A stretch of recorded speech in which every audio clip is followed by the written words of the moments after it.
bekal di masa tua. Oh siap. Materi insya Allah stoknya banyak.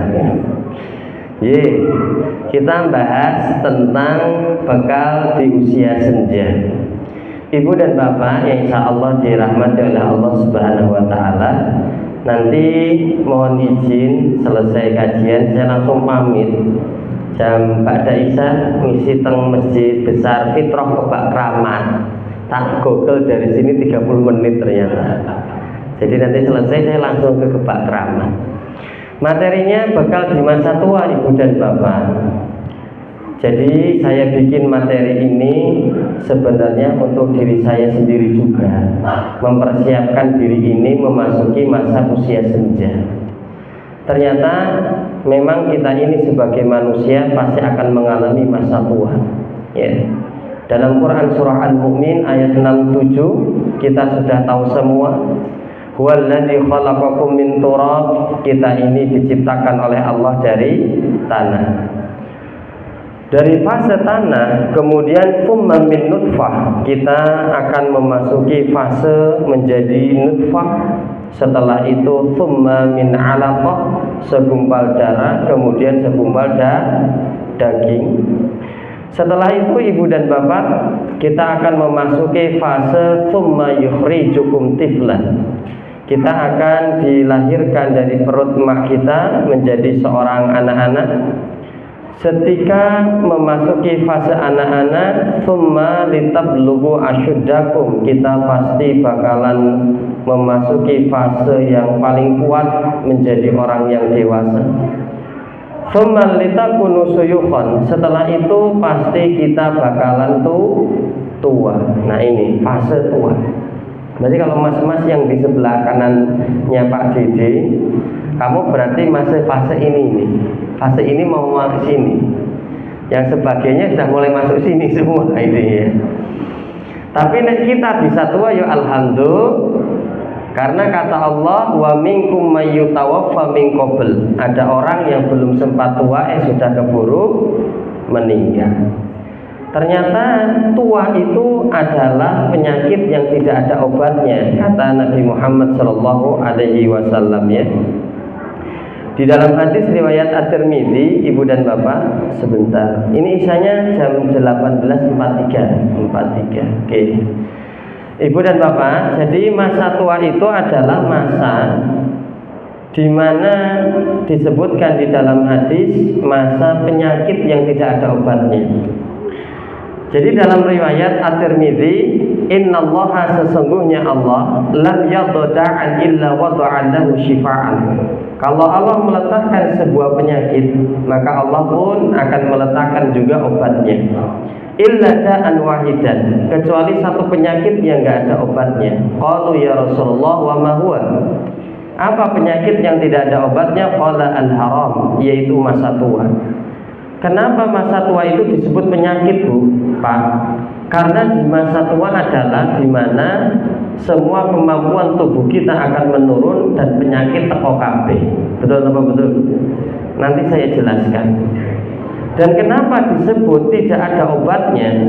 Sehebat apapun kita minum obat apapun, pengen kembali lagi seperti muda dulu, kulitnya kenceng, tenaganya full, mungkin bakal iso. Maka disebut penyakit yang tidak ada obatnya. Artinya jenengan pengen kembali muda lagi, perkara yang mustahil, tidak bisa. Makanya masa muda, kesehatan, semuanya nikmat titipan dari Allah yang akan berlalu. Dijelaskan di dalam hadis, iktanim khamsan qabla khamsin. Hadis yang sangat masyhur. Gunakanlah 5 perkara sebelum datangnya 5 perkara. Ada sababaka qabla haramika, masa mudamu sebelum datang masa tuamu. Jadi mas-mas pondok ya yang masih muda, Pak Dede itu kadang-kadang mikir, seandainya saya kembali lagi ke zaman SMP atau saya masih ke SMA, saya pengen menghafal Quran sebanyak-banyaknya, memperbaiki bahasa Arab, bahasa Inggris sebaik-baiknya, olahraga tenanan istiqomah. Hari itu berangan-angan yang misalnya bisa kembali muda lagi. Masa mudamu ini itu akan lewat begitu saja. Maka gunakan sebaik mungkin. Termasuk juga wasihataka qabla saqamika. Sehat ini pun tidak mungkin akan kita miliki selamanya. Sehat ini juga titipan dari Allah, Ibu dan Bapak. Saya sudah berjuang jaga kesehatan, maeme yo hati-hati, olahraga yo teratur, pikiran sing ra penting yo ora tak pikirke, nek jatahe wayahe loro yo bakalan loro. Pasti memang berjalan Bapak Ibu. Dan ternyata nikmat usia yang Allah berikan kepada kita termasuk nikmat yang besok di akhirat akan dimintai pertanggungjawabannya. Jadi usia yang kita miliki ini akan dimintai LPJ-nya, laporan pertanggungjawabannya. La tazullu qadamu ibnu Adam yaumal qiyamah. Besok kedua kakinya manusia ini tidak akan bergeser di sisi Allah hatta yus'ala an khamsin, kecuali dia akan diberikan 5 perkara pertanyaan dulu ya. Kecuali setelah 5 pertanyaan ini dia akan bergeser. Salah satu pertanyaannya adalah an umrihi fi ma'afna. Allah telah memberikan kepada kita usia, engkau habiskan untuk apa usia yang Allah berikan kepada panjenengan? Itu akan ditanya besok. Masa SMP ku dhewe kok yang dugal dem-deman nyolong pit. Aduh. Besok ditanya itu. Masa mudanya. Sisa usia ku tua, waduh alhamdulillah pengajian onar ini puasa alhamdulillah. Apa yang terjadi dengan masa tua Ibu dan Bapak? Yang pertama, masa tua adalah di mana masa semua fungsi tubuh kita akan menurun. Tsumma litakunu suyukhan. Dan orang dikatakan tua usia berapa tahun Bapak Ibu? 40 tahun. Jadi kata Imam Al-Qurtubi yang dikatakan syekh, orang yang sudah tua adalah orang yang apabila sudah menginjak 40 tahun Bapak Ibu, itu sudah tua. Makanya di dalam Quran surah Al-Ahqaf ayat 15, wa ballagha arba'inna sana qala, kalau orang itu sudah menginjak 40 tahun hendaklah ia berdoa, Rabbi auzi'ni an azkura ni'mataka allati an'amta 'alayya. Ya Allah, saya sudah 40 tahun ke atas. Nek bangjo wis lampu kuning, nek motor bensinnya sudah ke arah kiri wis arep entek bensine. Waktu yang berlalu sudah banyak, yang tersisa tinggal sedikit. Ya Allah, tolong bantu hamba agar saya bisa memanfaatkan waktu yang tersisa ini. Makanya 40 tahun dalam agama Islam disebut sudah tua. Ternyata menurut Dr. Boyke di podcastnya Deddy Corbuzier, harapan hidup orang Indonesia itu naik. Jadi 73 tahun rata-rata orang Indonesia meninggal. Tapi kata Dr. Boyke dijelaskan, kata Dr. Boyke dijelaskan, tapi rata-rata orang Indonesia kalau sudah menginjak usia 60 tahun, 80 sampai 90% kebanyakan sakit. Harapan hidupnya tinggi orang Indonesia, sekarang rata-rata 73 tahun Bapak. Tapi kalau sudah 60 tahun, hampir 80-90% masyarakat Indonesia itu sakit. Dan di dalam podcast ini Deddy Corbuzier pun menyampaikan, kalau orang sudah usia 60 tahun kemudian jatuh, hampir dipastikan 50% lansia 60 tahun jatuh itu pasti lumpuh patah. Dan kalau sudah patah lumpuh, itu hanya butuh waktu 3-4 tahun kemudian meninggal. Karena ketika sudah lumpuh di rumah gak bisa kemana-mana, yang diserang bukan fisiknya tetapi mentalnya. Rai nek konco pengajian orang mangkat neng masjid jamaah mental dan jiwanya yang kena. Makanya setelah lumpuh 3-4 tahun kemudian banyak yang meninggal Ibu dan Bapak. Nah Ibu dan Bapak yang insya Allah dirahmati oleh Allah. Dan ketika kita makin tua dalam Quran surah Yasin, wa man nu'ammirhu nunakisu fil khalqi. Allah menambahkan usia kepada kita makin tua, tapi di sisi lain kita ini akan dikembalikan ke fase terlemah, kembali seperti dulu bocil kembali menjadi lemah. Makanya kata seorang ulama yang bernama Imam Ibnul Qayyim, beliau mengatakan orang itu kalau usia 1 sampai 40 tahun itu masa pertumbuhan berkembang secara bertahap. Tapi kalau sudah 40 tahun ke atas itu akan menurun secara bertahap, Bapak Ibu. Itu siklusnya gitu. Yang disampaikan oleh Imam Ibnu Qayyim rahimahumullah. Jadi ketika usia jenengan 1 sampai 40 masa gagah ini, Pak. Pit-pitan nganti slow boyolali gaspol. Badminton 5 set mangka, ya. Futsal bengi-bengi gas, es batu, es jumbo lap baik. Ini masa-masa gagah ini. Tapi kalau sudah menginjak 40 tahun ke atas akan mengalami masa penurunan secara bertahap, Bapak. Dia akan kesehatan kita mulai menurun. Aku ya kerasa, Pak. Saya kerasa sekali beneran ya Allah. Tidak segagah dulu ini ya. Dulu bikin PPT cukup pakai trackpad dalam laptop. Sekarang harus pakai mouse lah. Jarinya udah nggak kuat, koyo kaku gitu ya. Sekarang nyengapun naik motor gitu 40 menit, 30 menit naik bangjo wis gringgingan, bayar sudah beda lagi. Berarti kenikmatan sehat adalah nikmat titipan dari Allah Subhanahu wa taala yang akan diambil oleh Allah seiring bertambahnya usia. Bisa diterima nggih? Nggih, masih 29 menit lagi. Ternyata saya membaca jurnal hasil penelitian yang ditulis Profesor Dr. Didi Gunawan Tamtomo, ya. Jurnal ini diterbitkan di UNS. Apa yang dikatakan penuaan? Penuaan adalah suatu proses menghilangnya kemampuan jaringan untuk memperbaiki, ya, dan mengganti diri serta mempertahankan struktur dan fungsi normalnya. Artinya orang itu kalau makin tua, misalnya terjadi penurunan, kerusakan, itu akan sulit memperbaikinya lagi, Ibu dan Bapak. Contoh dalam penelitian ini yang ditulis oleh Dr. Profesor Didi Gunawan Tamtomo, apa yang terjadi dengan manusia ketika makin tua? Yang pertama, Bu, Pak, kulit kita. Makin tua kulit kita elastisitasnya akan hilang. Gimana berarti coba ditarik kulitnya jadi iso apa mboten? Aku nempel tulang terus. Mungkin canom-canom ditarik jadi iso gemoy gitu ya. Kalau udah tua udah nempel, Pak, udah nempel ke tulangnya gini angel mentoleh. Itu proses penuaan, ya. Kemudian kuku-kuku panjenengan sekarang tiap Jumat sunah potong kuku. Makin tua, ternyata pertumbuhan kuku ini akan melambat 30 sampai 50%, ya. Jadi mulai jarang dipotong kuku nih, mulai tebel, kemudian warnanya menguning dan gampang dicopot, ya. Kemudian rambut jenengan, sekali sisir mah buah langsung.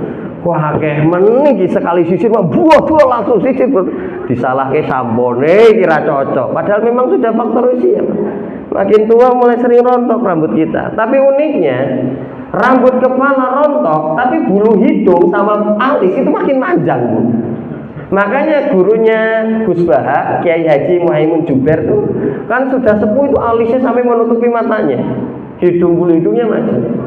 Dan gigi ini punten, ini gigi bisa bertahan karena ada ini apa namanya ya, akar-akar giginya lah, ibaratkan otot-otot giginya yang menyangga. Makin tua kan masa otot orang itu makin melemah, maka giginya pun akan copot mulai siji-siji ya Bapak Ibu. Kalau tidak copot minimal tambah sensitif lah Pak, tambah sensitif. Saya itu kalau minum es teh, es jeruk, sekarang saya itu bawa sedotan cilik portable sing iso ditarik yang dinding loh Pak.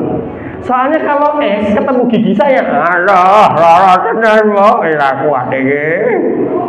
Jadi kalau pulang isi pengajian nek ngeleh, saya itu kadang-kadang yo jajan bubur kacang hijau Madura yang dikasih es gosrok itu loh Bu. Pas maem enak. Rampung maem OTW ke rumah, aduh ning dalan Bu. Ini gigi atas apa pokoknya arep coplok kabeh bisa kuat. Jadi setidaknya kalau giginya nggak mereteli itu sensitifnya makin tinggi banget ya Allah. Tidak mudah lagi Virguso ini ya Allah gitu ya. Gitu Bapak Ibu. Dan akan mengalami inkontinensia urin. Jadi otot-otot di saluran kandung kemihnya mulai melemah. Ibaratkan nek keran klepe wis mulai rusak ya Pak. Waduh. Makanya Pak, dulu saya ngisi pengajian, mepet aku iso langsung ngisi. Saya ini mampir di kamar mandi sih Pak. Makanya saya teko ada di saku di kamar mandi sih Pak. Wis klepe wis rusak Pak. Jadi beseran ya.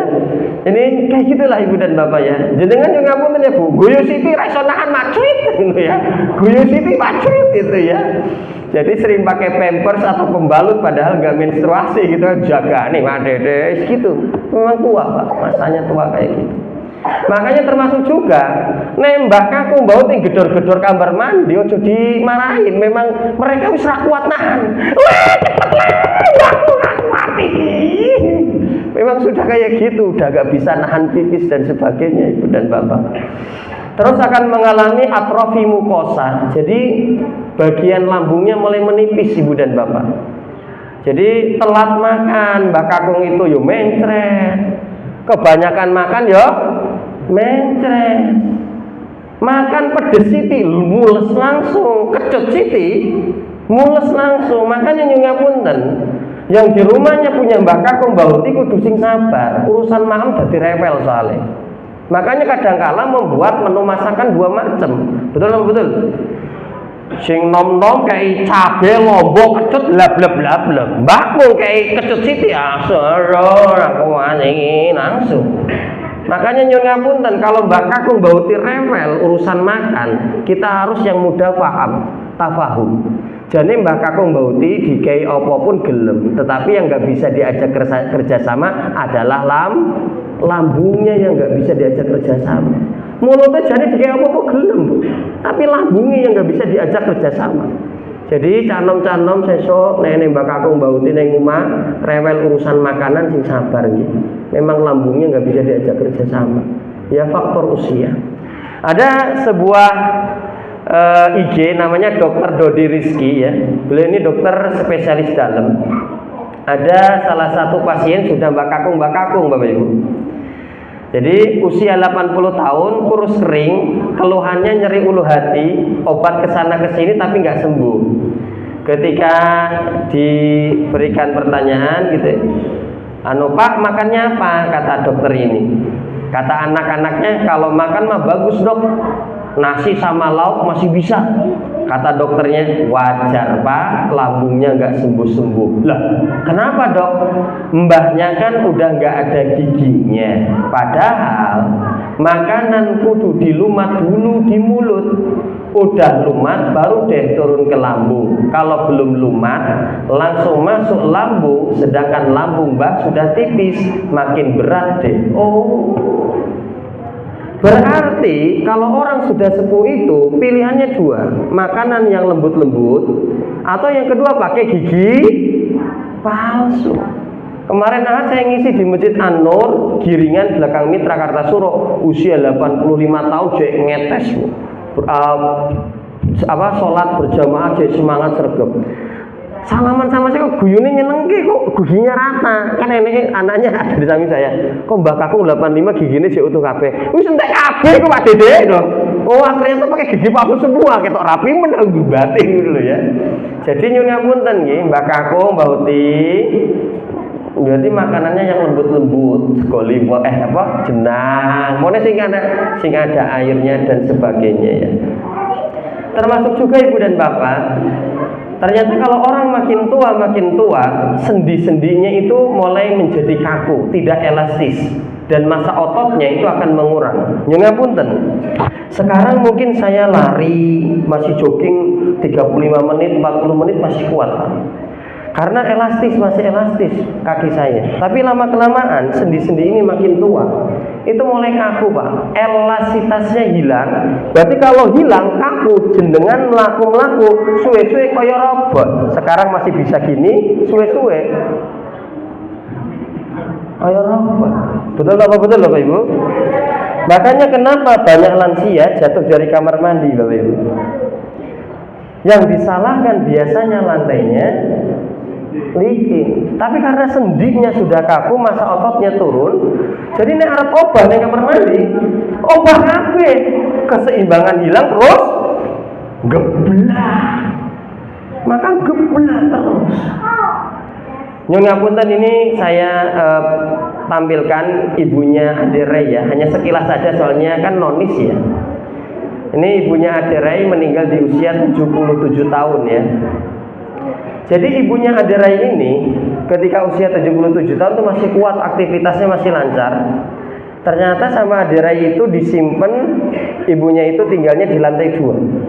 Orang-orang komplain, "Wahai Aderai, kenapa ibumu kok di lantai 2, ora kesel naik turun tangga?" Ternyata malahan karena sering naik turun tangga, badannya masih sehat, ototnya masih elastis. Ada sebuah kisah yang disampaikan Dokter Boyke, ibu dan bapak, di podcastnya Deddy Corbuzier. Jadi ketika kumpul-kumpul teman-teman Dokter Boyke itu bertemu dengan salah satu temannya. Jadi dokter ini dulu tinggalnya di lantai 2, ART-nya di lantai 1. Karena kasihan ART-nya suka naik turun tangga, jadi ke lantai 2 1. Dokternya yang ngalah, pindah ke lantai 1, sehingga dokternya jarang naik turun. Yang terjadi apa? Dokternya kemudian jadi lumpuh karena jarang dipakai. Ngapunten, masa otot ketika masih muda dan tua tuh beda. Kalau masih muda, ototnya itu berkembang gede, Pak. Nek saya tua ototnya saya ngempes, padahal kita kan jalan gerak semuanya atas bantuan otot juga. Betul, Pak. Nah, ngapunten yang kelahiran 80-an, 70-an mungkin kenal dengan artis Hollywood ini. Siapa, Bapak? Arnold ya. Ketika masih muda, ototnya gede, nek wis tuwa tetep kempes. Makanya kalau ngimami sholat, imamnya itu aqimu sufufakum wa tarasu, yang dilihat oleh imam bukan cuma sofnya yang lurus, tetapi wajah jamaahnya.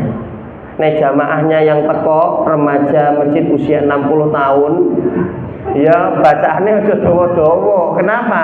Karena mereka ini sendinya udah mulai pada kaku, masa ototnya mulai pada menurun. Imamnya dawa kayak dosis tinggi, yo kelenger lo jamaahnya blak kabeh repot.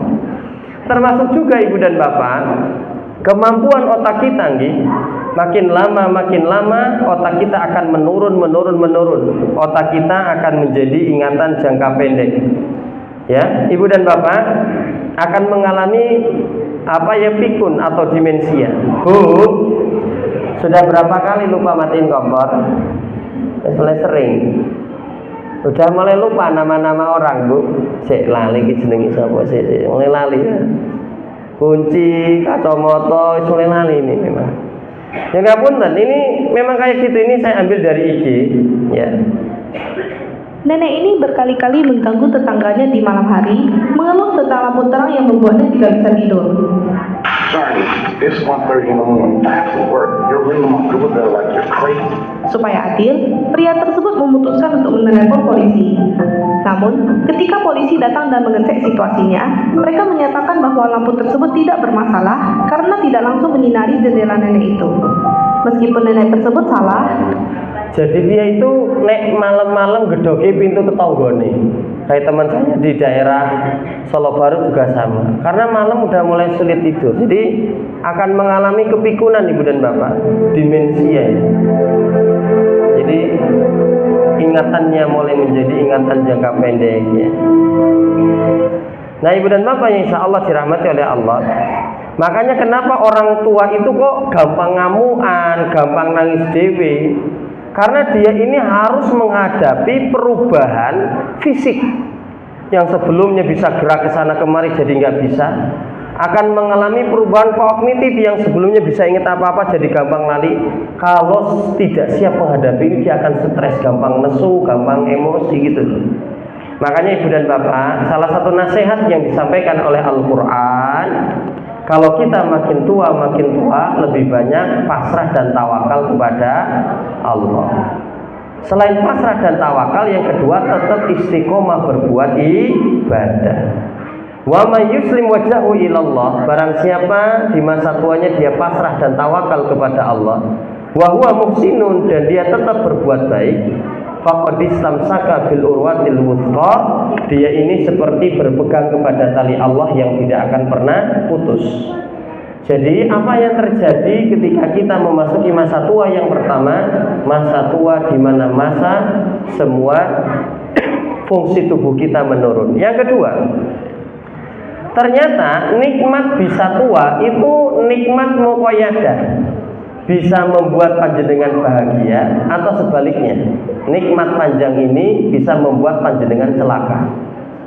Kalau jenengan bisa sepuh, bisa tua 40, 60, 70 tetap istiqomah, jenengan akan dicap khairun nas, sebaik-baiknya manusia. Man qalla umuruhu wa hasuna amaluhu, yang usianya bisa panjang dan amal solehnya banyak.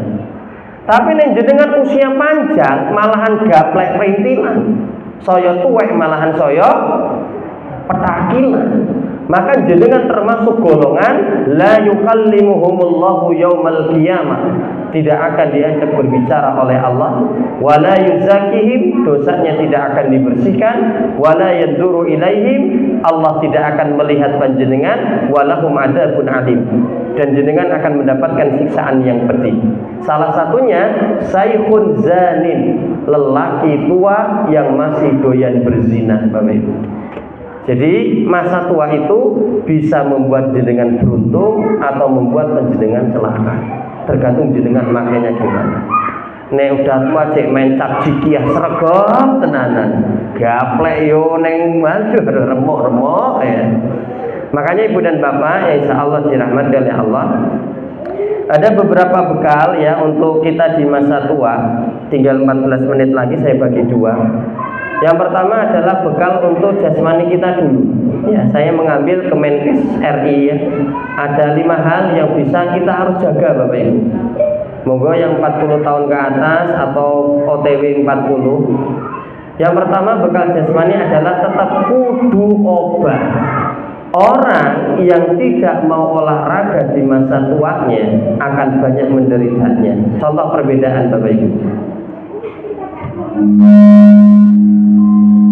Yang ini dia sering olahraga gerak, masih bisa pakai sepatu sendiri, pagi-pagi mulai jalan-jalan. Yang satu nggak pernah olahraga, bisanya turun dari ranjang rumah sakit, masih bisa nonton sepeda, tapi ini sudah naik kursi roda. Yang suka menjaga kesehatan gerak, masih bisa hobi. Yang ini dilayani oleh cucunya, yang ini bisa main dengan cucunya. Will you grow old with vitality?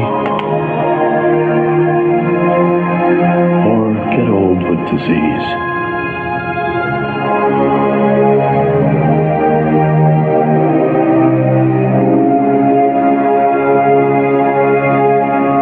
It's time to decide. Nggih, bisa diterima nggih. Jadi makin tambah tua, malahan harus sering gerak. Tapi gerak disesuaikan dengan usia kita. Ya mungkin jalan bolak-balik neng masjid, sholat jamaah melaku olahraga. Sholat tahajud 8 rakaat, 3 rakaat witir tiap malam ya olahraga, Pak. Betul Pak. Sing penting gelem ibadah itu olahraga juga bener. Makanya kalau saya di Manahan gitu lihat Mbak Kakung wis sepuh jek rasa tenanan Melayu kok. Ya Allah, nyenengke tenanan gitu loh. Ini sudah sepuh, Pak. Nyuwun ngapunten. Usianya ini udah 70-an, Pak. Nyuwun ngapunten artinya masih seger tenanan gitu loh, Pak. Masih jauh ngomong cucu dan sebagainya, badannya masih sehat-sehat, kuat-kuat gitu loh Ibu, di masa-masa tua. Memang Ibu dan Bapak yang hadir itu dijelaskan. Jadi yang paling penting adalah panjenengan ini ketika melakukan olahraga di usia senja, selain biar nanti sendinya itu tidak kaku, orang geblak ning kamar mandi minimal Bapak Ibu. Dan ternyata orang olahraga itu bisa mengurangi stres di kepalanya, Bapak Ibu. Nah, selanjutnya Ibu dan Bapak, ternyata menurut data statistik, orang yang senang beraktivitas, banyak gerak dengan yang mager, harapan hidupnya orang yang suka gerak itu harapan hidupnya lebih panjang. Yang kedua, pokoknya jenengan saya tua harus sering obat. Ojo meneng ayo lah, meneng penyakit teko kabeh. Minimal sholat jamaah, tahajud, doa, sholat sunnah diperbanyak, kok ya olahraga gitu.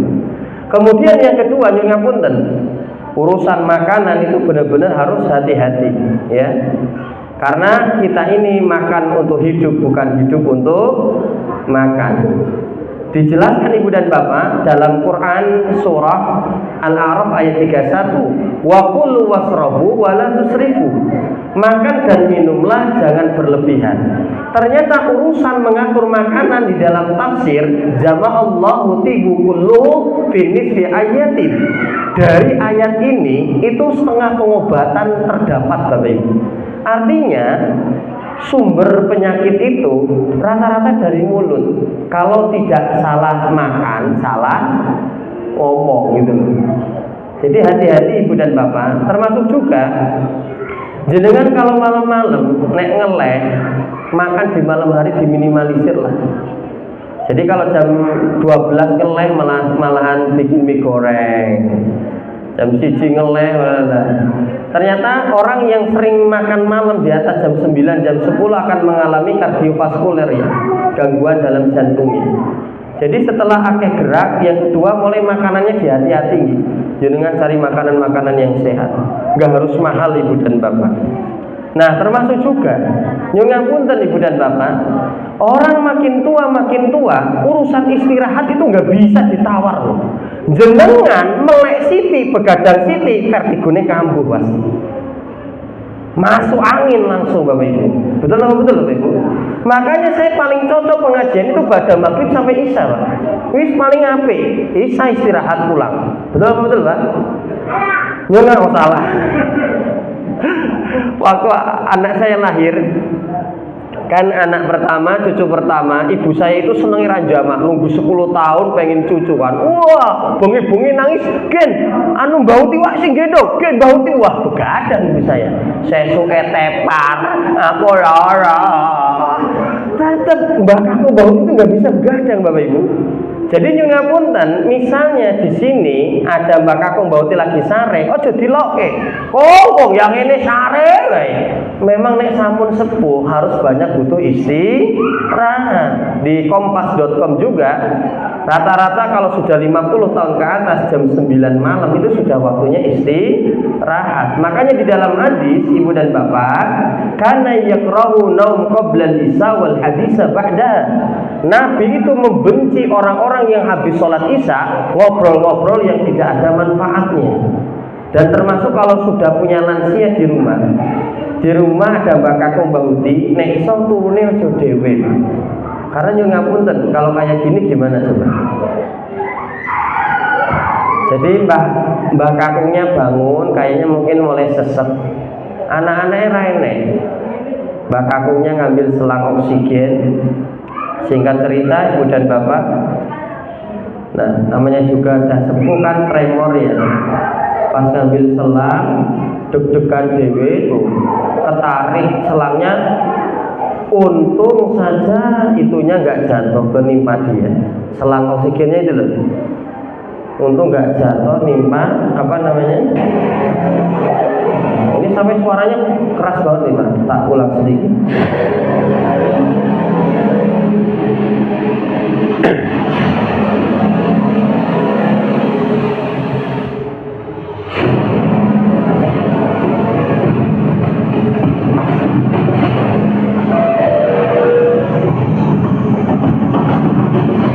Anak-anaknya pada datang karena suaranya keras banget. Makanya Mbak Huti, Mbak Kakung yang sudah sepuh, kalau malam-malam hari sering ditengok, ojo di kontur dewe Pak.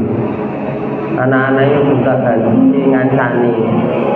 Nah, gitu loh Bapak Ibu. Bisa diterima nih. Termasuk nyuwun ngapunten biar menjaga tidak demensia pikun, itu memperbanyak baca Al-Qur'an Pak. Jadi jenengan kalau makin tua baca Al-Qur'annya makin sing sregep. Biar gak pikun, Bu. Nah, pikun kan susah Bapak Ibu. Jadi baca terus kalau ya ikut posyandu lansia itu alhamdulillah golek kanca gitu loh Bapak Ibu. Nah, itulah bekal untuk jasmani. Sekarang kita memasuki bekal untuk rohaninya atau untuk bekal di akhiratnya. 6 menit lagi masih kuat nggih? Jadi tadi bekal jasmaninya jenengan kudu tetap obah. Yang kedua, makanan harus hati-hati. Istirahat harus menjadi nomor utama, Bu. Saya saja nek habis sholat duhur neng sekolahan, itu kan selesai sholat duhur setengah 1. Saya tidur saya nganti jam 1. saya sudah ngambil makan dulu. Jadi jam 1 ngajar lagi, saya sudah tidur 15 sampai 20 menit yang sekolahan. Awake rada seger gitu loh. Gitu, istirahat nggak bisa ditawar. Nah, selanjutnya saya langsung saja ke bekal akhirat. Jadi yang pertama, Ibu dan Bapak, ternyata kalau kita makin takwa kepada Allah, maka badan kita ini itu akan dijaga oleh Allah. Dijelaskan, Qadhi Abu Suja ini orang yang sudah tua renta, sampai 120 tahun, Pak. Jadi umurnya panjang. Qadhi Abu Suja ini 120 tahun. Pernah sama muridnya itu safar. Di depannya itu ada kalen, parit. Murid-muridnya yang masih muda, orang gelem lompat atau wedi. Paritnya ogomen gitu. Tapi Abu Suja ini loncat, Pak. Masya Allah ini ya. Kemudian murid-murid itu gumun, ya Syekh, kenapa jenengan bisa kuat seperti itu? Kata beliau, hifduna, saya menjaga badan saya fisigar ketika masih muda dari segala perbuatan dosa dan maksiat. Saya gunakan badan ini untuk takwa kepada Allah. Fahafidhahullahu fil kibar. Dan ketika aku sudah tua, Allah menjaga badan ini dari lemahnya masa tua.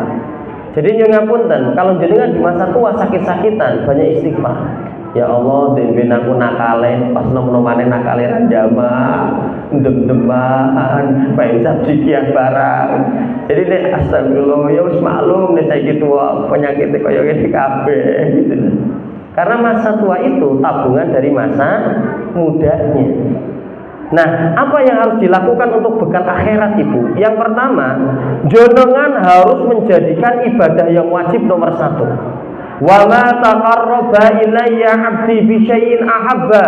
Wahai hambaku, kalau kalian ingin mendekatkan diri kepada Allah dengan amalan yang paling Allah cintai, ilayya mimma aftaratu alaihi, dekatkanlah diri kalian dengan amalan-amalan yang wajib, Ibu dan Bapak. Jadi sholat 5 waktu, ya. Kemudian puasa Ramadan, atau ibu-ibu pakai kerudung. Kerudung sunnah apa wajib, Bu? Nah, kalau jenengan di masa tua, utamakan yang wajib, termasuk pakai kerudung.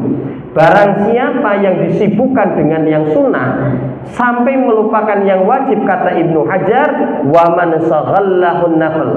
Barang siapa yang disibukkan dengan yang sunnah anil fardhi dan melupakan yang wajib, fahuwa maghrur, dia sudah masuk perangkapnya syaitan.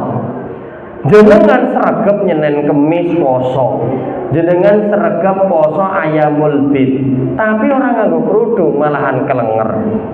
Senin Kemis hukumnya sunnah, kerudung hukumnya wajib. Jadi makin tua, yang wajib harus menjadi nomor 1, yang fardu-fardu. Selanjutnya, nah ini boten pareng nakal nggih Mbak Kakung Mbak Uti, wayahe mandeg, jangan jadi botuna ya, bocah tua nakal. Kata ulama, idza balaghar rajul arba'ina sanah. Kalau orang itu sudah menginjak 40 tahun, ya, sudah tua artinya. Walam yaklib khairuhu ala syarihi, ternyata kebaikannya belum mengalahkan keburukannya. Di usia 40 tahun ke atas masih hobi berbuat maksiat, kibalihi syaitanu baina ainaihi, maka setan itu akan datang mencium keningnya. Halo Besti, ayo mlebu rokok bareng-bareng gitu. Jadi 40 tahun ke atas, molimo mendem medok main maling urung mandek, setan datang mencium kening panjenengan, jenengan bestinya syaitan, ayo mlebu rokok bareng-bareng gitu loh Bapak Ibu. Karena sulit Bapak Ibu. Saya pernah sampaikan kan, nek watuk iki nek obate, nek watak, waduh angel kandhanane kok Ibu. Nah, selanjutnya setelah melaksanakan yang wajib, menghindari perbuatan dosa dan maksiat, yang ketiga memperbanyak amalan sunnah. Ternyata saya pahami kalau kita memperbanyak amalan sunnah, ini menyebabkan anak-anak kita itu jadi taat kepada kita. Dalam Quran surah Al-Ahqaf ayat 40 tadi di awal, orang kalau sudah menginjak di usia tua Ibu dan Bapak, salah satu doa yang disampaikan, masih 1 menit lagi ya, Nah, ketika orang sudah tua, salah satu doa yang disampaikan adalah ini nih. Wa aslih li fid dzurriyyati, ya Allah, jadikanlah amal solehku yang aku lakukan itu mengalir kepada anak cucuku.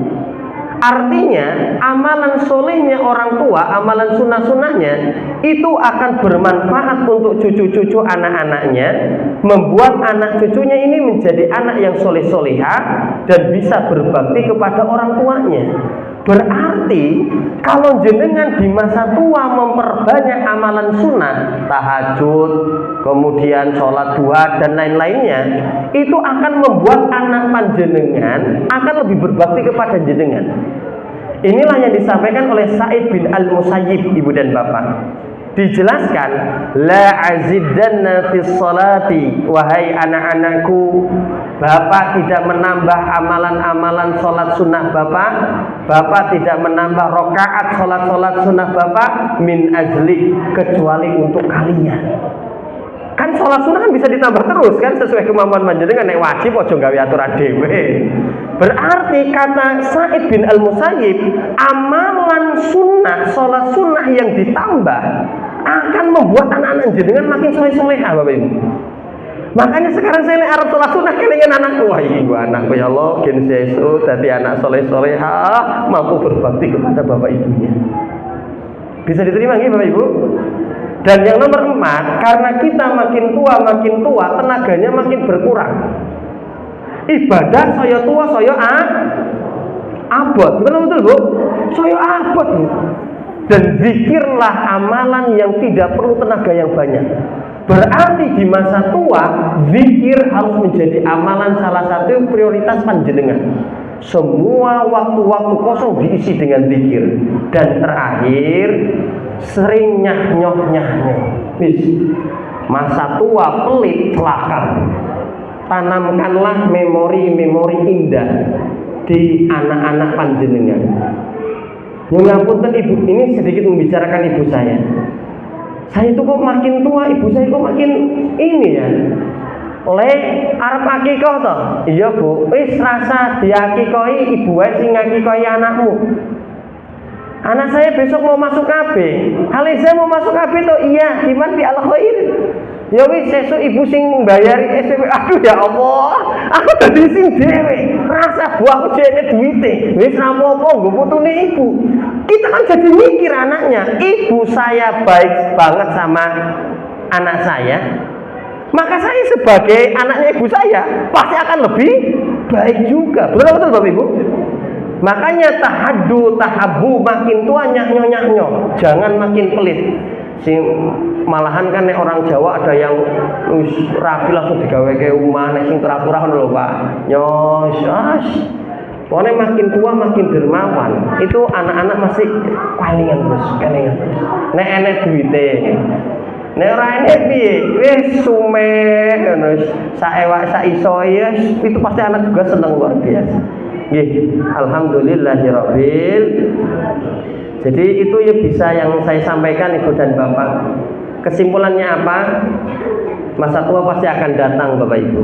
Dan panjenengan harus mempersiapkan ya.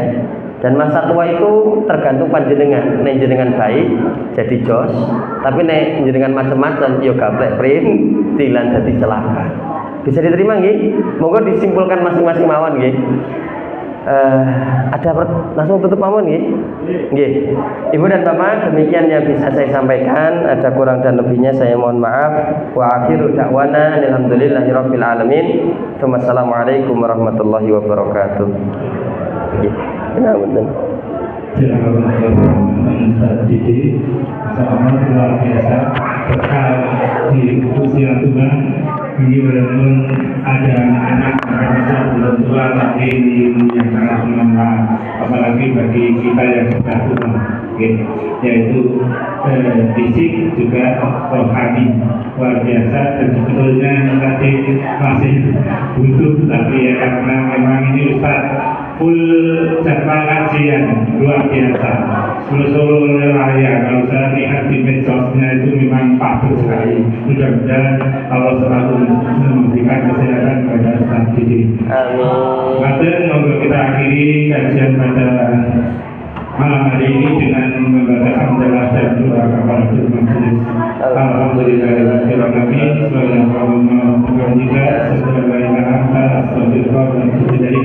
Nanti setelah sholat bisa monggo nanti bisa dinikmati bersama-sama hidangan yang sudah disediakan oleh tim konstruksi Masjid Al-Taqwa. Mengatakan kiranya bidai taufiq wal hidayah. Assalamualaikum warahmatullahi wabarakatuh. Oh, siap.